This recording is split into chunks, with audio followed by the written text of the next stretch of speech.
नमस्कार दोस्तों। आप में से बहुत लड़कों के मुझे मैसेजेस आ रहे थे कि सर एग्ज़ाम की प्रिपरेशन करने के लिए एक कोई भी एग्ज़ाम हो, मैं यहाँ पे कोई एग्ज़ाम का नाम नहीं ले रहा हूँ, कोई भी आइडियल एग्ज़ाम की प्रिपरेशन करने के लिए हमको कितने दिनों तक की प्रिपरेशन करनी पड़ती है, कितने घंटे पढ़ने पड़ते हैं, कितने महीनों की प्रिपरेशन डेडिकेटेड प्रिपरेशन लगती है एक एग्ज़ाम को क्लियर करने के लिए, और हमको कौन कौन से सब्जेक्ट पढ़ने होंगे। बहुत सारे डाउट्स थे, तो इसके लिए मैंने सोचा कि एक ऐसी वीडियो, क्योंकि इतने सारे लड़कों के मैसेज आ रहे थे, सबको ऐसे टाइप के रिप्लाई करना तो शायद थोड़ा डिफिकल्ट हो जाएगा, तो मैंने सोचा कि क्यों ना इसको एक वीडियो में कंपाइल कर दिया जाए। तो इस वीडियो में हम यही बात करने वाले हैं। और इससे पहले मैं आपको एक बात और बता दूं कि आप बहुत लोग मुझसे ये पूछ रहे थे कि हम आपसे बात कैसे कर सकते हैं। तो इसके लिए दो चीज़ है। सबसे पहले तो आप कमेंट बॉक्स में जाकर अपने डाउट, जो भी आपके डाउट हैं, आप उसको पूछ सकते हो। लेकिन अगर आप अपने डाउट मुझसे डायरेक्टली प्राइवेटली पूछना चाहते हो तो इसके लिए आप मुझे इंस्टाग्राम पे फॉलो भी कर सकते हो। यहाँ पे आके आप अपने डाउट मुझसे इजीली पूछ सकते हो मैसेजेस के द्वारा। हाँ, फॉलो करना होगा तो कर लेना, नहीं करना होगा तो मत करना, कोई ज़बरदस्ती तो बिल्कुल भी नहीं है। तो यहाँ पे आके आप मुझे अपने डाउट पूछ सकते हो। तो चलिए डायरेक्टली अब हम अपने क्वेश्चन के ऊपर आते हैं कि एक एग्जाम को, कोई भी एग्जाम को, यहाँ पे मैं कोई एग्जाम का नाम नहीं ले रहा हूँ, तो एक एग्जाम को क्लियर करने के लिए कितने टाइम का हमको टाइम ड्यूरेशन रखना पड़ेगा, कितने घंटे एक दिन में पढ़ाई करनी पड़ेगी। तो सबसे पहले ये डिपेंड करता है कि आपकी एग्जाम कौन सी है। अब आपकी कोई एग्जाम होगी JEE की, इंजीनियरिंग की एग्जाम होगी, तो उसके लिए टाइम ड्यूरेशन और आपकी कैपेसिटी पे, आपकी ब्रेन की कैपेसिटी पे डिपेंड करता है कि आप कितने जल्दी जो सिलेबस है उसको ग्रैस्प कर पाएंगे। और दूसरी जो सबसे इंपॉर्टेंट चीज़ है कि उस पर्टिकुलर चीज़ को आप कितनी पैशनेटली पाना चाहते हो, यानी कि उसके लिए आप कितना ज़्यादा आपके अंदर क्रेज है उस चीज़ को पाने के लिए। तो ये दो चीज़ अगर आपके अंदर हुई तो आपकी एग्ज़ाम 90% क्लियर हो जाएगी।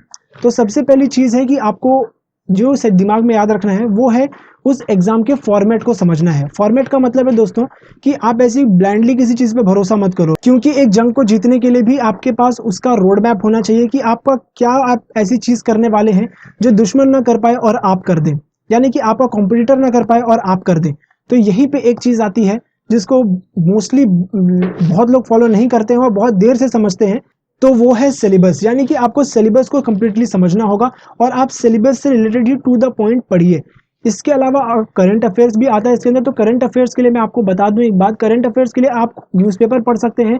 अब हाँ, कोई भी न्यूज़पेपर मत लेके पढ़ जाइएगा, कि उसकी वही चीज़ पढ़िएगा जो आपके एग्जाम से रिलेटेड है या जो आपके सिलेबस से रिलेटेड है। सबसे इंपॉर्टेंट, जो भी सिलेबस से रिलेटेड है वही चीज़ पढ़ाई कीजिए। नहीं तो जो न्यूज़पेपर उसमें तो बहुत कुछ आती है, लूट हो गए, मारपीट हो गई, तो ये सब चीज़ एग्जाम में नहीं आता है। तो आपको पता होना चाहिए कि क्या चीज़ को आपको फिल्टर आउट करना है और किस चीज़ को आपको पढ़ाई करनी है। एक चीज़ और मैं आपको बताना चाहता हूँ, मेरा एक और चैनल है, उसकी लिंक मैं डिस्क्रिप्शन में दे दूंगा, तो इस चैनल को आप सब्सक्राइब कर लीजिए। यहाँ पे मैं बेसिकली एजुकेशन वीडियोस अपलोड करता हूँ, जो हिस्ट्रीज़ हैं, जो जोग्राफीज़ हैं, या कोई जनरल पर्सपेक्टिव है, एक अवेयरनेस वीडियोस में यहाँ पे अपलोड करता हूँ।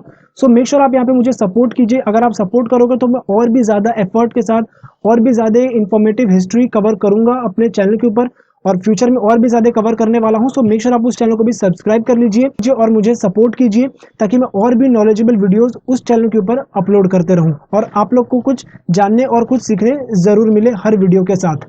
तो जो सबसे इम्पॉर्टेंट चीज़ है कोई भी एग्ज़ाम को क्लियर करने के लिए, वो मैंने आपको हर बार यही बोला है, वो है आपका syllabus. Syllabus is the most important. अगर आप सिलेबस को समझ जाएंगे और आप डेडली स्ट्रिक्ट टू सिलेबस ही रहेंगे, क्योंकि आप कितने भी क्वेश्चन पेपर निकाल लीजिए, प्रीवियस ईयर कितने भी क्वेश्चन पेपर हैं, और हर एक स्टूडेंट से यही पूछ लीजिए जो एग्ज़ाम को क्लियर किए हैं या जो उसमें बैठे हैं एग्ज़ाम में, हर बंदा आपको यही बोलेगा कि जो भी सब्जेक्ट में, जो सिलेबस में दिया है और जो सब्जेक्ट है उसी से रिलेटेड चीज़ आता है, कोई भी बाहर से कोई एक्सटर्नल चीज़ नहीं पूछी जाती है। जो दूसरी इंपॉर्टेंट चीज़ है कि आपको कितने घंटे पढ़ना होगा।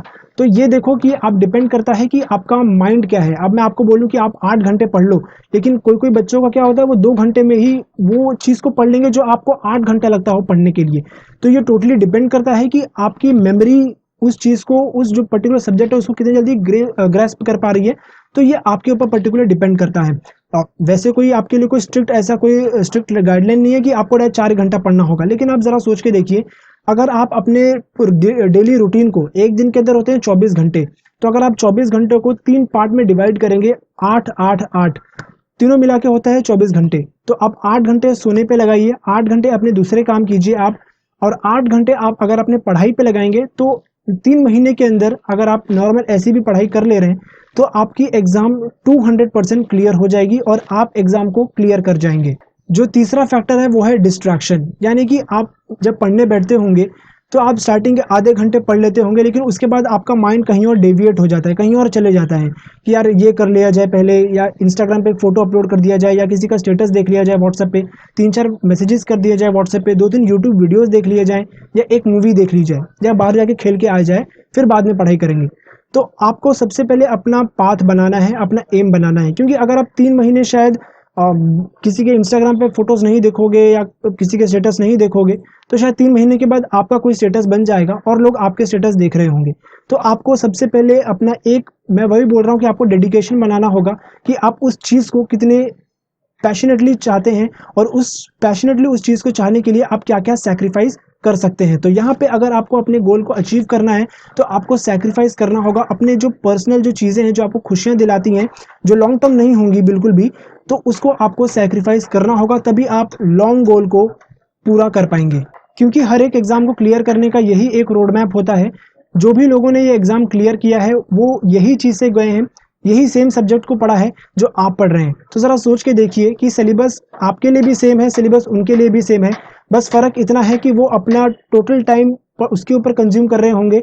जब वो टाइम पढ़ाई पे कंज्यूम कर रहे होंगे, तो आप शायद वो टाइम के ऊपर कहीं डिस्ट्रैक्ट हो रहे होंगे।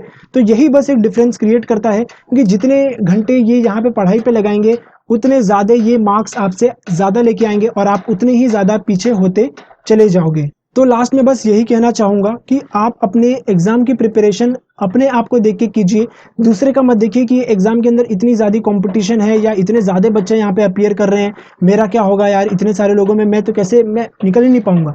तो अपने आप को देखिए, अगर आप अपने आप को बेस्ट करेंगे तो आप एग्ज़ाम तो क्लियर ही कर जाओगे।